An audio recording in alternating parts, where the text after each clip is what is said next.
حضرت ابراہیم علیہ السلام ایک طویل عرصے تک اولاد جیسی نعمت سے محروم تھے، کیونکہ آپ کی بیوی حضرت سائرہ رضی اللہ تعالی عنہا بانجھ اور حضرت ابراہیم علیہ السلام کی زندگی میں اولاد کی نعمت پوری کرنے سے قاصر تھیں۔ آخر کار حضرت ہاجرہ رضی اللہ تعالی عنہا کے ذریعے حضرت ابراہیم علیہ السلام کی زندگی میں اولاد کی کمی پوری ہوئی اور اللہ تعالیٰ نے انہیں حضرت اسماعیل علیہ السلام سے نوازا۔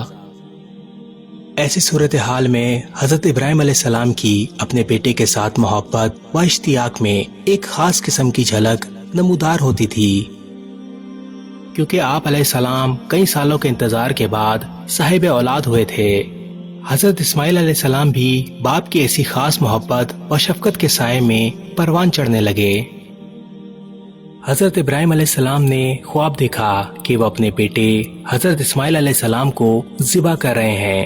حضرت ابراہیم علیہ السلام کی اس قربانی کا ذکر قرآن مجید میں سورہ صفات میں تفصیل سے بیان کیا گیا ہے۔ ایک باپ کا اپنے عزیز بیٹے کو ذبح کرنا کتنا مشکل اور کٹھن کام تھا۔ حضرت ابراہیم علیہ السلام کو اپنے بیٹے حضرت اسماعیل علیہ السلام سے بے پناہ محبت تھی، مگر حکم الہی کے آگے باپ اور بیٹے دونوں جھک گئے۔ لبیک لبیک اللہم لبیک، حاضر ہوں اے اللہ میں حاضر ہوں کہتے ہوئے اپنے خالق و مالک کے حکم کو پورا کرنے کی تیاری میں لگ گئے۔ باپ خواب کی تعبیر کو عملی شکل دینا چاہتا ہے اور بیٹا حکم خداوندی پر قربان ہونا چاہتا ہے۔ حکم الہی پر عمل پیرا ہونے کے لیے دونوں مروہ کی جانب چل پڑے۔ راستے میں شیطان ایک بوڑھے آدمی کی صورت میں حاضر ہوا اور نصیحت کرنے والے انداز میں کہنے لگا، اے ابراہیم، آخر تم اپنے بیٹے سے کیا چاہتے ہو؟ حضرت ابراہیم علیہ السلام نے فرمایا، میں چاہتا ہوں اسے خدا کی راہ میں قربان کر دوں۔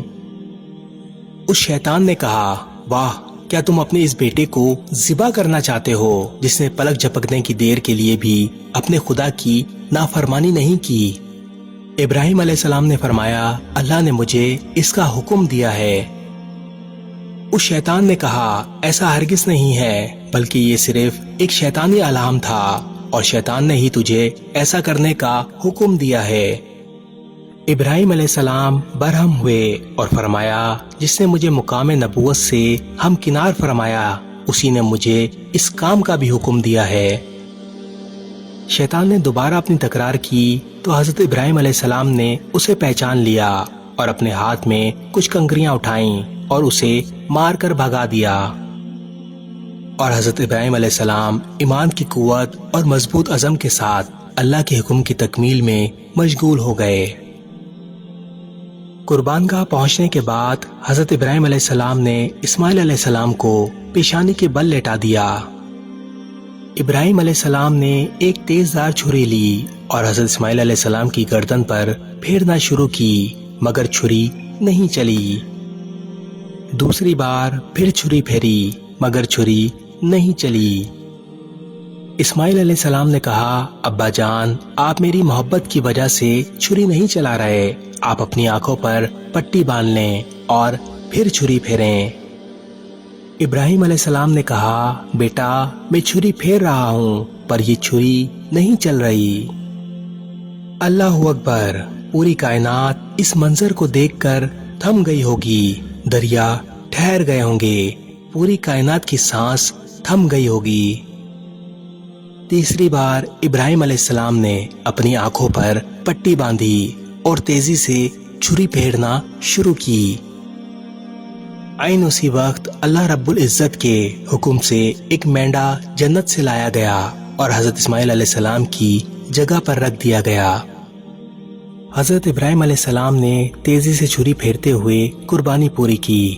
آپ علیہ السلام نے اپنی آنکھوں سے پٹی ہٹا کر دیکھا تو اسماعیل علیہ السلام کی جگہ ایک مینڈا ذبح تھا۔ شہنشاہ کائنات نے پکارا، اے ابراہیم، بس، خواب کی تعبیر مکمل ہوئی، تم نے خواب کو پورا کر دکھایا، حکم خدا پورا ہوا۔